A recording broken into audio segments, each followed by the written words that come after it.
নমস্কার সকলকে, আশা করছি তোমরা সকলেই খুব ভালো আছো। আর একটা নতুন ব্লগে তোমাদের সবাইকে স্বাগত। সামনেই তো পুজো চলে এলো, তাই আমরা একটু কেনাকাটা করতে চলে গেছিলাম।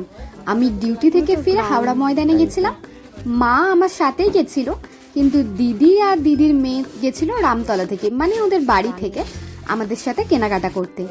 মেনলি আজকে আমার দিদির মেয়ের জন্যই একটা ড্রেস পছন্দ করার ছিল। এই দোকানটা থেকেই আমি আমার ড্রেসও কিনি। এখানে খুব সুন্দর সুন্দর ড্রেস পাওয়া যায়, জানো তো। নতুন এই ড্রেসগুলো না সেই সারারা টাইপের, মানে উপরে একটা টপ, নিচে একটা ঢলা ঢলা প্যান্ট, প্লাস উপরে জ্যাকেট কিংবা গলায় ওড়না। এই ড্রেসটা আমাদের খুব পছন্দ হয়েছিল সবারই, ওর জন্য। আমারও জানো তো এরকম টাইপের একটা ড্রেস আছে, যেটা আমি আমার দিদির ছেলের ভাতে পরেছিলাম যেদিনকে বড় করে অনুষ্ঠান হয়েছিল রাত্রিরে, ওই দিনকে। পছন্দ? ও বাচ্চা মানুষ, অত বোঝে না কোনটা পছন্দ কোনটা অপছন্দ। আমরাই সবাই পছন্দ করে নিয়েছিলাম আর কি। তাও ওর একটা মতামত, ওর কেমন লাগলো। তারপরে আমরা বাজারে অনেক গেছিলাম, ওখানে গিয়ে বাচ্চাদের কাউন্টারটাই গেছিলাম আমার দিদির ছেলের জন্য জামা কেনা। সুন্দর দেখতে, তাই না? কিন্তু ওখানে গিয়ে মেয়েদের ড্রেসগুলো এত সুন্দর সুন্দর দেখতে লাগছিল না, সুন্দর।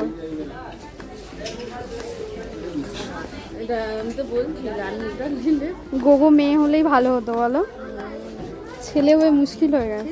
ওখানে গিয়ে মেয়েদের এত সুন্দর সুন্দর ড্রেস দেখেছি, আমি আর আমার মা তো আক্ষেপই করছিলাম যে ওর ছেলে হয়েছে, ছেলেদের তো কোনো ড্রেসই নেই ভালো লাগছে।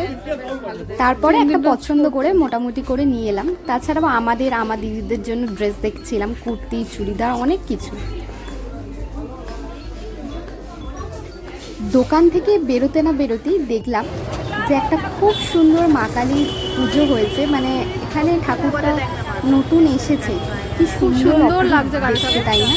খুব সুন্দর করে সাজিয়েছে ঠাকুরকে। নমস্কার করে দিদির ছেলের জামাটা একটা দোকানে নিলাম। তারপরে আমরা সকলে মিলে ফুচকা খেলাম। এই দোকানটায় ফুচকাটা খুব ভালো করেছে। আর যতই হোক, আমার মা তো সংসারী মানুষ, সবজি টবজি দেখলে কিনতে আরম্ভ করে দেয়। সে তার নিজের ঠিক কাজ করছে। তারপরে রাহুলও ডিউটি শেষ করে আমাদের সাথে কেনাকাটা করতে চলে আসে। শাড়ির দোকানে গেছিলাম, এই টাইপের নেটের শাড়ি দেখছিলাম, কিন্তু আমার এই টাইপের শাড়ি অলরেডি আছে। তাই ভাবলাম এবারে শাড়ি না নিয়ে ওই টাকায় ছোট্ট একটা পেন্ডেন্ট নিলে কেমন হয়। পেন্ডেন্ট আমার নেই, শুধু আমার গলার ওই সোনার চেনটা আছে, তাই ওই সোনার দোকানে একটু গেছিলাম পেন্ডেন্ট দেখতে।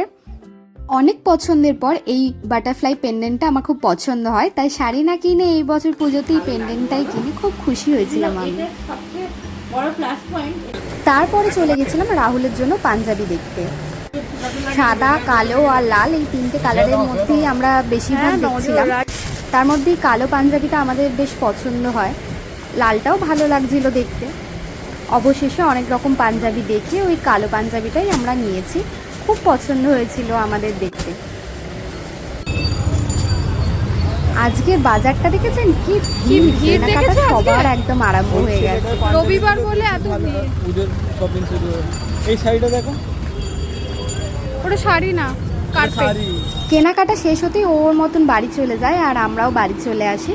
আমার দিদির মেয়ের বায়নাতেই এই পিৎজাটা কিনে নিয়ে আসি সন্ধ্যেবেলা স্ন্যাক্সের জন্য। আর বাড়িতে পকোড়া ভেজেছিল মা, ওইটা ছিল। সবাই মিলে পিৎজাটা খাই, মানে 4 টুকরো করে 4 জন মিলেই খাই।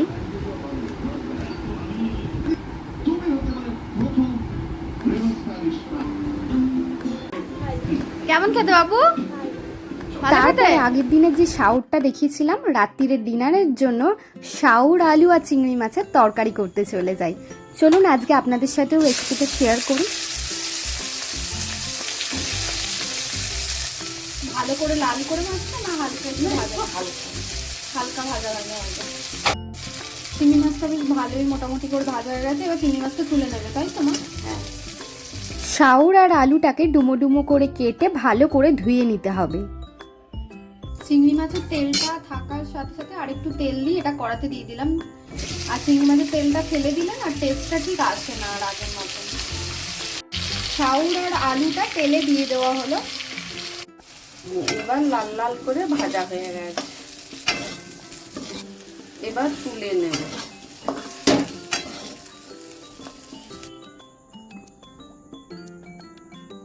কড়াইতে আবার অল্প মতন একটু তেল দিয়ে দেওয়া হলো। কড়া কড়াতে শুকনো লঙ্কা ফোড়ন, আর এটা কি এলাচ।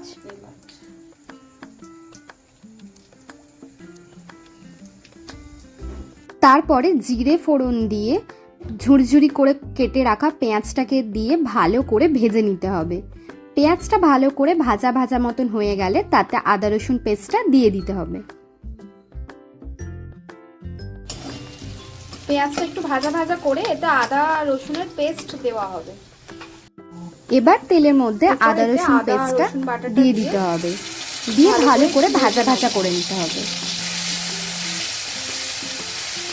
হলুদ গুঁড়ো দিলাম, লঙ্কা গুঁড়ো দিলাম, একটুখানি চিনি দিলাম, স্বাদ মতো নুন দিলাম, জল দিয়ে মশলাটা কষিয়ে নিলাম।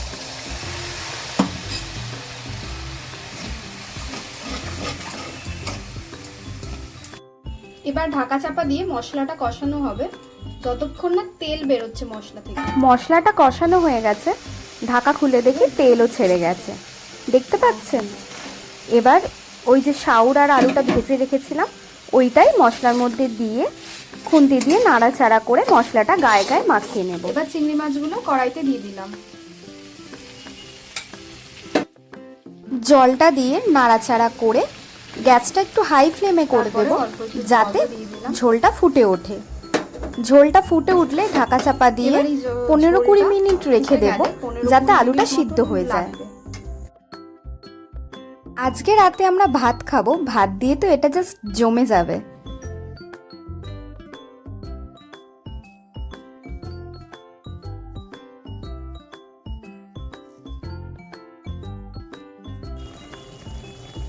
তরকারি তো বেশ ফুটেই গেছে, তরকারি মোটামুটি কমপ্লিট তোমার? হ্যাঁ, হয়ে গেছে।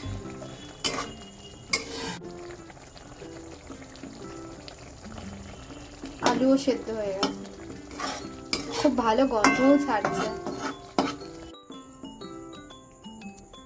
আমাদের তৈরি হয়ে গেছে শাউর আলু চিংড়ির তরকারি। খুব সুন্দর গন্ধ বেরিয়েছে আর তেমন দেখতেও খুব সুন্দর হয়েছে। করা যাক, এটা দিয়ে ভাত রাত রুটি অনেক হয়ে গেছে। ভালো লাগে। দেখা হবে তোমাদের সাথে পরের ভিডিওতে, ততক্ষণ তোমরা সবাই খুব ভালো থেকো।